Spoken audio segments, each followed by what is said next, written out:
ಬೈರಪ್ಪನಹಳ್ಳಿ ಉತ್ಸಾಹಿ ರೈತರುಗಳಾದ ಶೈಲಜಾ ಮತ್ತು ವೆಂಕಟರೆಡ್ಡಿ ಅವರು ಭಾರತೀಯ ತೋಟಗಾರಿಕಾ ಸಂಶೋಧನಾ ಸಂಸ್ಥೆ ಬೆಂಗಳೂರು ಅಭಿವೃದ್ಧಿಪಡಿಸಿದ ಕೊತ್ತಂಬರಿ ತಳಿಯಾದ ಅರ್ಕಾ ಈಶಾವನ್ನ ಯಶಸ್ವಿಯಾಗಿ ಬೆಳೆದಿದ್ದು ಆ ಮೂಲಕ ಊರಿನ ಇತರ ರೈತರಿಗೆ ಮಾದರಿಯಾಗಿದ್ದಾರೆ. ಭಾರತೀಯ ತೋಟಗಾರಿಕಾ ಸಂಶೋಧನಾ ಸಂಸ್ಥೆಯ ಸಮಾಜ ವಿಜ್ಞಾನ ಮತ್ತು ತರಬೇತಿ ವಿಭಾಗದ ವಿಜ್ಞಾನಿಗಳಾದ ಡಾ ರಮ್ಯಾ ಎಚ್ಆರ್ ಅವರು ಕೇಂದ್ರ ಸರ್ಕಾರದ ವಿಜ್ಞಾನ ಮತ್ತು ತಂತ್ರಜ್ಞಾನ ಇಲಾಖೆಯ ನಿರ್ಮಾಣದಲ್ಲಿ ಕರ್ನಾಟಕ ಸಣ್ಣ ಇಳುವರಿ ರೈತ ಮಹಿಳೆಯರ ಜೀವನೋಪಾಯ ಭದ್ರತೆಯ ಬಲವರ್ಧನೆ ವೈವಿಧ್ಯಮಯ ವಿಸ್ತರಣಾ ವಿಧಾನಗಳ ಮೂಲಕ ತೋಟಗಾರಿಕಾ ತಂತ್ರಜ್ಞಾನಗಳ ಅಳವಡಿಸುವ ಯೋಜನೆ ಎಂಬ ನೂತನ ಯೋಜನೆಯನ್ನ ನಿರ್ವಹಿಸುತ್ತಿದ್ದು, ಈ ಯೋಜನೆಯ ಅಡಿಯಲ್ಲಿ ಬೆಂಗಳೂರು ಗ್ರಾಮಾಂತರ ಮತ್ತು ಚಿಕ್ಕಬಳ್ಳಾಪುರ ಜಿಲ್ಲೆಗಳ 8 ಹಳ್ಳಿಗಳನ್ನು ಆಯ್ಕೆ ಮಾಡಿಕೊಂಡಿದ್ದಾರೆ. ರೈತ ಮಹಿಳೆಯರ ಸಬಲೀಕರಣ ಮತ್ತು ಸ್ವಾವಲಂಬನೆಯ ಧ್ಯೇಯವನ್ನ ಹೊಂದಿರುವ ಡಾ ರಮ್ಯಾ ಅವರು ಮಹಿಳೆಯರ ಆರ್ಥಿಕ ಸ್ಥಿತಿಯ ಸುಧಾರಣೆ, ಜೀವನೋಪಾಯ ಭದ್ರತೆ ಮುಂತಾದ ಜವಾಬ್ದಾರಿಯುತ ಗುರಿಗಳ ಮುಖೇನ ರೈತ ಮಹಿಳೆಯರನ್ನ ಪ್ರೋತ್ಸಾಹಿಸುತ್ತಾ ಅವರನ್ನ ಮುನ್ನೆಲೆಗೆ ತರುವ ಕೆಲಸ ಕೈಗೊಂಡಿದ್ದಾರೆ.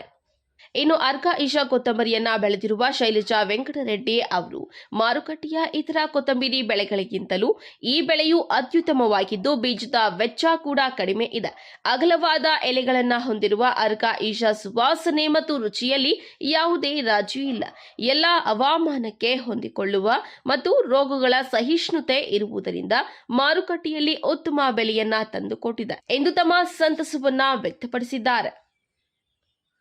ಈ ಕ್ಷೇತ್ರೋತ್ಸವಕ್ಕೆ ಐಎಎಚ್ಆರ್ನ ತರಕಾರಿ ಬೆಳೆಗಳ ವಿಭಾಗದ ಹಿರಿಯ ವಿಜ್ಞಾನಿಗಳಾದ ಡಾ ಪೊನ್ನಂ ನರೇಶ್ ಅವರು ಕಾರ್ಯಕ್ರಮದಲ್ಲಿ ಡಾ ರಮ್ಯಾ ಅವರೊಂದಿಗೆ ವೇದಿಕೆಯನ್ನ ಹಂಚಿಕೊಂಡು ರೈತರಿಗೆ ಐಎಎಚ್ಆರ್ನ ಅರ್ಕಾ ತರಕಾರಿ ಬೆಳೆಗಳ ಬಗ್ಗೆ ಮಾಹಿತಿ ಮತ್ತು ಹಲವು ತೋಟಗಾರಿಕಾ ಉತ್ಪನ್ನಗಳ ಬಗ್ಗೆ ಪರಿಚಯ ಮಾಡಿಕೊಟ್ಟಿದ್ದಾರೆ.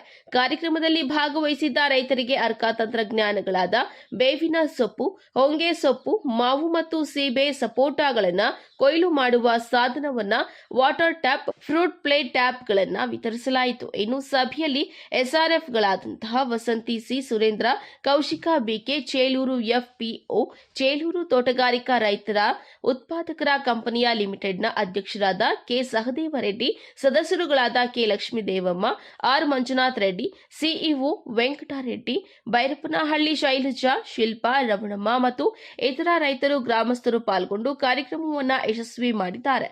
ವರದಿ Ramanjaneya S, Nandi TV, Chilakala, ನೇರ್ಪು.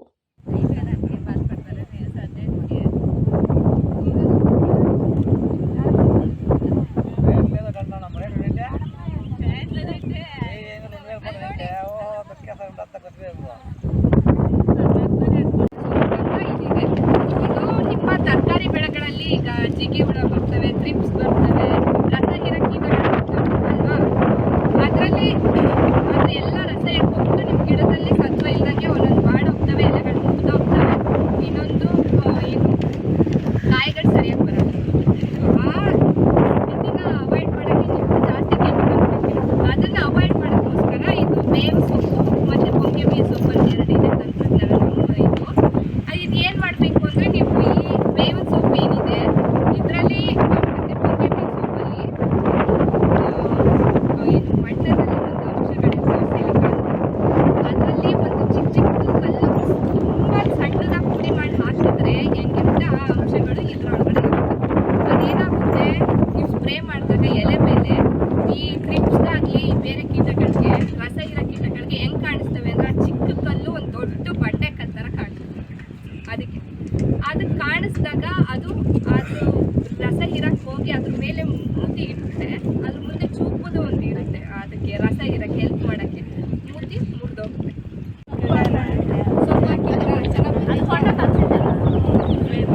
Okay, ಇನ್ನು ಎಲ್ಲರೂ ಹಂಗೆ ಇಟ್ಕೊಂಡಿದ್ದೀರಿ ಸಿಕ್ಕಿದವರು. ಇದಕ್ಕೆ ಒಂದು 3/4 ಭಾಗದಷ್ಟು ನೀರು ಹಾಕಿ ಇಟ್ಟರೆ ಇದು ಈ ಔಷಧಿ ಇರುತ್ತಲ್ಲ, ಇದಕ್ಕೆ ಅಟ್ರಾಕ್ಟ್ ಆಗಿ ಬಂದು ಬೀಳೋ ಹುಳಗಳು ನೀರಲ್ಲಿ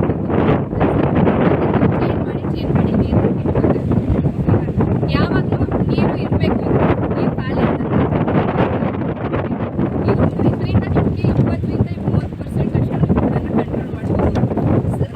ಈಸಿಯಾಗಿ ಕಂಟ್ರೋಲ್ ಮಾಡೋಂಥ ಪದ್ಧತಿಗಳಿರ್ಬೇಕಂದ್ರೆ ಯಾಕೆ ಜಾಸ್ತಿ ಕೆಮಿಕಲ್ಸ್ ಇದೊಂದು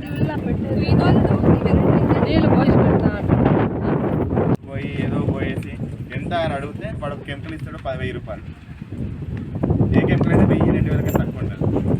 దాని బదులు స్టార్టింగ్ నుంచి మెయింటైన్ చేసుకుంటే అవి తగ్గుతాయి. దాంతోపాటు నీమ్ ఆయిల్, నీమ్ సోప్ ఈరోజు ఇస్తారు. ఇవి కూడా 15 రోజులకు ఒకసారి స్ప్రే చేయాలి. తగ్గలేదు అన్నప్పుడే కెమికల్ నల్ల దోమలా వస్తుంది, నల్ల ట్రిప్స్ వస్తుంది. దానికి ఏంటంటే మిర్చి కూడా అంతే. స్టార్టింగ్ మనం వేసేటప్పుడు బ్రెడ్ ప్రిపేర్ చేయాలి. బ్రెడ్కి మంచిగా ఎఫ్ఐఎం వేయాలి. ఎఫ్ఐఎంలో మనకి అది గొప్పర తక్కువ ఉంటే ఆ గొప్పరాలు అవన్నీ కలుపుకొని ఒక నెల రోజులు పెట్టుకోవాలి. నెల రోజులు చెట్టు కింద పెట్టుకొని అవన్నీ పెట్టేయాలి. తర్వాత ప్లాంటింగ్ చేసిన తర్వాత ఒక 15 రోజుల తర్వాత స్టిక్కీ డ్రాప్స్ దొరుకుతాయి. అట్టలు, జిగురట్టలు అని ఉంటాయి. జిగురట్టలు, బంక అట్టలు ఉంటాయి. అవి ఒక 15 నుంచి 20 ఎకరానికి అయితే అది పెడితే ఏమైందంటే ఎక్కువ స్ప్రే చేయాల్సిన అవసరం ఉంటుంది. మీరు ಸ್ಪ್ರೇ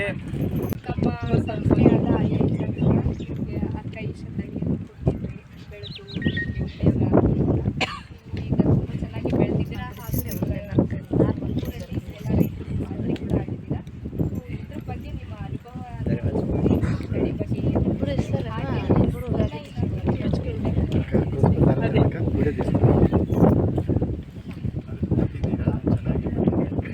ನಾವು ಮಾಮೂಲಿಯಾಗಿ ಚೆಲ್ಬಿಟ್ಟಿದ್ದೀವಿ. ನೀವು ಬೆಡ್ ಹಾಕಿ ಚೆಲ್ಲಬೇಕು ಅಂತ ಇದ್ದೀರಾ. ಮುಂಚೆ ಆ ಥರನೇ ಮಾಡೋಣ ಅಂತ ಅಂದ್ಕೊಂಡಿದ್ದೀವಿ. ಪರವಾಗಿಲ್ಲ, ಬೆಲೆ ಎಲ್ಲ ಚೆನ್ನಾಗಿ ಬಂದಿದೆ. ರೇಟ್ ಸ್ವಲ್ಪ ಕಮ್ಮಿ ಇದೆ. ಬರುತ್ತೆ ಅಂತ ಹೇಳ್ತಾ ಇದ್ದಾರೆ. ಬರುತ್ತೆ ಅಂತ ನಾವು ಅಂದ್ಕೊಂಡಿದ್ದೀವಿ. ಚೆನ್ನಾಗಿ ಕಲರ್ ಚೆನ್ನಾಗಿದೆ. ಮಾರ್ಕೆಟಲ್ಲಿ ಚೆನ್ನಾಗಿ ಹೋಗ್ಬೋದು ಅಂತ ನಮ್ಮ ಏನೇನು ಮಾಡಿದ್ರಿ, ಯಾವ ಥರ ಬೆಳೆದ್ರಿ? ಪಾಪ మన ತಾಯಿ ಮ್ಯಾಗ ಅಟ್ಕೊಡ ಕ್ರಾಪ್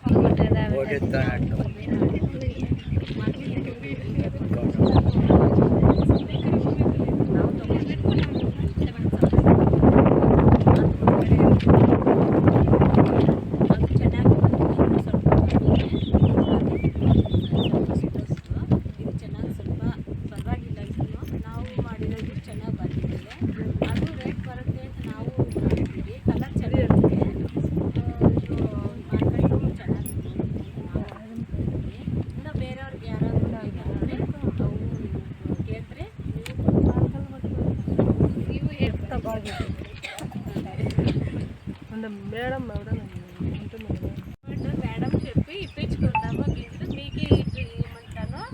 అది బెడ్ చేసి బాగా తీసుకొని బాగా పని చేస్తాము. కావాలనుకుంటే అడగండి. ఇంకా వేరే ఏమన్నా కావాలనుకుంటే అడగండి, ఇమ్మని చెప్పుదాము. తరకాయలు మన దూరం 3 మూటలు అయినాయి.